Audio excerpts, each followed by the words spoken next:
there, folks. Welcome into my oneer about Star Wars, The Mandalorian and Grogu.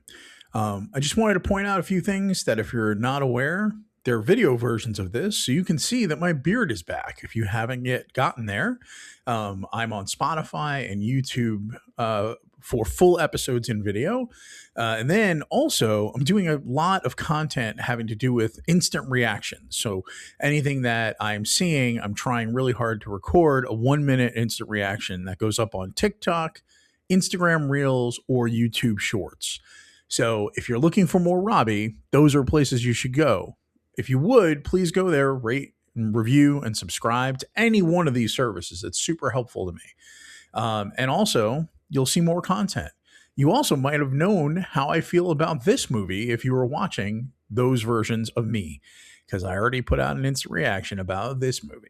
Let's start off fresh, like it's no precursors here. Ready to rock and roll. Gonna be exciting. This is gonna be a great episode. You ready? All right, I am. Our friends over at IMDb have the summary of this movie as: once a lone bounty hunter, Mandalorian Din Djarin, and his apprentice Grogu embark on an exciting new Star Wars adventure. It's written by Jon Favreau, Dave Filoni, Noah Clore. It's directed by Jon Favreau. Let's jump over to my Letterboxd review. I gave it 1.5 stars. My review was: I'm a huge Star Wars nerd. I have 2 tattoos. I was ride or die for The Mandalorian, Ahsoka, hell, even Book of Boba Fett, and a huge fan of the Clone Wars and Rebels. This movie is less impactful than Solo. It has been 7 years since the live-action Star Wars movie, and the epic crossover event that was initially promised would have been worthy of the big screen. But this was effectively 4 mediocre episodes of The Mandalorian. So yeah, this is a really tough review. I often try not to do reviews of movies that I didn't love.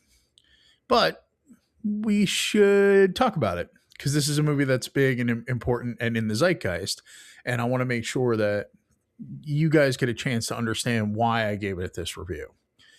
So this movie opens up with Din Djarin, the Mandalorian, entering a space bar that we've seen, I think, at the end of Mandalorian Season 3.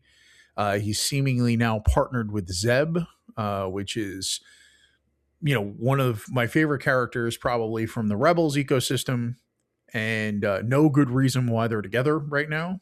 I know that they met at the bar that we were talking about. We walk in, we meet Sigourney Weaver's character, Colonel Ward. She is basically providing him with bounties that he needs to go and get within the fallen empire.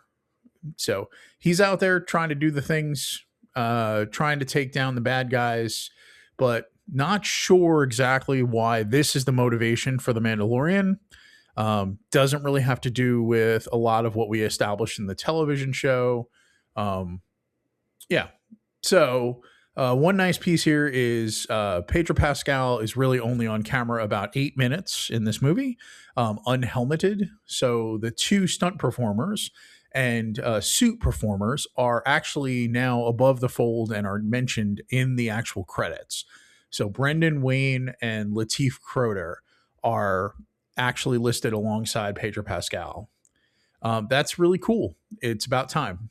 The other people who are in this movie, who are maybe really miscast, Jeremy Allen White is the voice of Rod of the Hutt. Johnny Coyne is Lord Janu. And there's a few other people that are here. I think the single best person in this movie might be Martin Scorsese as Hugo Durant.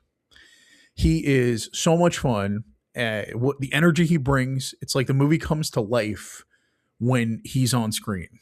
And it's not just that I'm a huge Scorsese fan. It is that character is written in a way that really takes advantage of his voice, and he's bringing so much energy to those scenes. It's so much fun. Okay, so the story is basically you have to go and deal with the Hutts. So the Hutts, as in Jabba the Hutts, I think they're brother and sister, the twins, they're called. And they want to try to find Rada the Hutt, who, if you've seen the Clone Wars movie back in the day, Rada was a baby Hutt at the time, and he smelled so bad they called him Stinky. So I'm really glad we brought back Stinky as a main character in the first Star Wars movie in 7 years. But this is, I think, where Dave Filoni is really stuck in the world that he's created with the toys that he's tried to bring to reality. Yeah, this movie is not great. So they go to the twins. So you go to Nal Hutta, the planet area where the Hutts are. It's kind of like a swamp inside of a building. It seems like a pleasure den almost. There's an awful lot of writhing Hutts in lots of cubbies as you're walking in. It reminded me a bit of like House of the Dragon when we go down to the bowels of the pleasure den. And then you're in this world where you're trying to track down. They tell him where Rada is being held. Rada is being held by Lord Janu and is being forced to fight in the gladiatorial pits. We head over there. It looks like a complete ripoff of Blade Runner 2049 or Blade Runner or that entire aesthetic. It's very neon. There's a lot of rain. It's very neo-futuristic. It's fine. That's where we meet Martin Scorsese's character, Hugo. He is sort of the non-player character that tells you where to go when you're playing a video game that has a bunch of fetch quests. And he is the reluctant NPC is what it feels like. We end up seeing him twice. Yeah, we find Rada. Rada says that he's not his dad. He's his own man. He's happy to be fighting. He doesn't need to be saved. And then we end up finding out that there's no reason why Lord Janu is going to release him. He's just going to try to kill him in a specific battle type, which is effectively the three-dimensional chess match that we saw in the very first Star Wars movie, A New Hope, brought to life. A lot of this just feels reheated.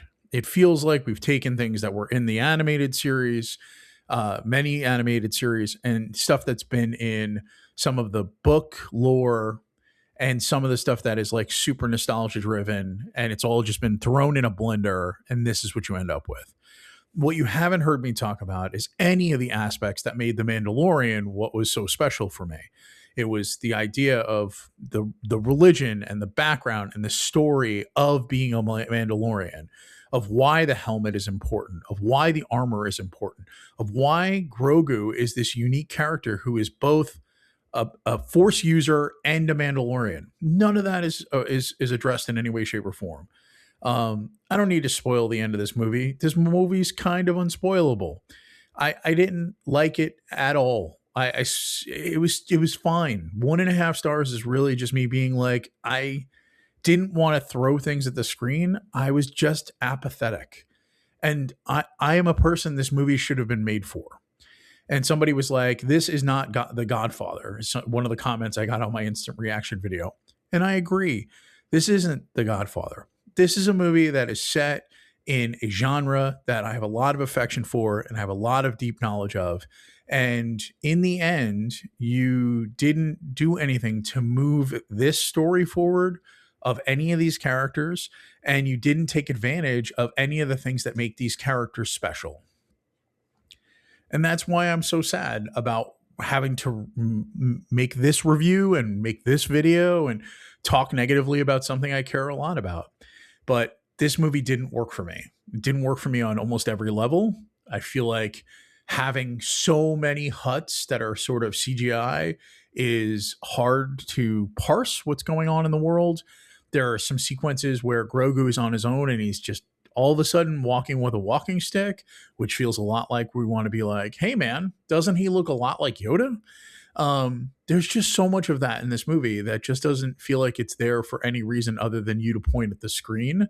And that feels sad. There's a lot of great story that could be told in this ecosystem. I mentioned in my letterbox review that originally the plan was to bring together all the things that were happening in Mandalorian, Book of Boba Fett, and Ahsoka into one single story. And that would have likely been the story around Grand Admiral Thrawn. And I think that would have been amazing. It would have been a reason to do a movie out of these things that were television shows. And I'm not saying that movies are this impenetrable medium that nothing that isn't serious belongs in. But you missed a huge opportunity here, in my opinion, with this movie. You're not going to get a shot to do a Mandalorian and Grogu movie again right now. So this is going to push any of that off into the future. So I don't think we're going to get any of the stories that were possible. And I think that's the problem here is, I will often say I should review the movie that's in front of me, not the movie I want to see. But in this case, there was a plan, and this is the one shot they're likely going to have for these characters to be on the big screen. And I'm saddened by the fact that this was what we ended up with. This feels like the lowest common denominator of what they could have made of a movie in the Star Wars universe using these characters. I don't know why Jeremy Allen White is in this movie. It has really very little impact on the character he's playing. And I love Jeremy Allen White. You can't hear his voice. His voice is very modulated and changed. So I'm not sure why we chose to use him. Whereas like Martin Scorsese is very much playing an alien who sounds like Martin Scorsese. And you can feel his energy coming through. So that's like celebrity voice casting that is working versus one that I feel like isn't. Okay, I'm going to stop talking there. I'm sure I've pissed everybody off, but it's just where I am right now. And that's not to say I'm not a Star Wars fan or I'm not into these things. I just watched the first episode of Spider Noir last night. It's pretty good. And I've been watching a ton of television. I feel like I've been catching up on Euphoria and all these other things that have been taking up a lot of my time while we're in the process of moving. And it's not been a lot of movies. So taking the time out to go to a movie, to see something I was hopeful for, and to have it not meet my expectations or hopes is the problem. I'm sure people are going to disagree with me. I am sure I'm going to get some hate comments right now. I am happy to chat about it. But remember, this is coming from a position of I'm saddened by this review. Not like I'm sitting here and going, I knew this was going to be terrible. I walked into this movie with the hope that it wasn't going to be terrible. That's where I'm at. I hope this didn't make you too angry. Please subscribe. Please don't unsubscribe. I'm happy to be here chatting about movies. I'm really hopeful to see I Love Boosters, hopefully. And I just bought tickets to go see Disclosure Day on opening night. I love movies. Thank you so much for sticking around. Have a good day. Go to the movies. Bye.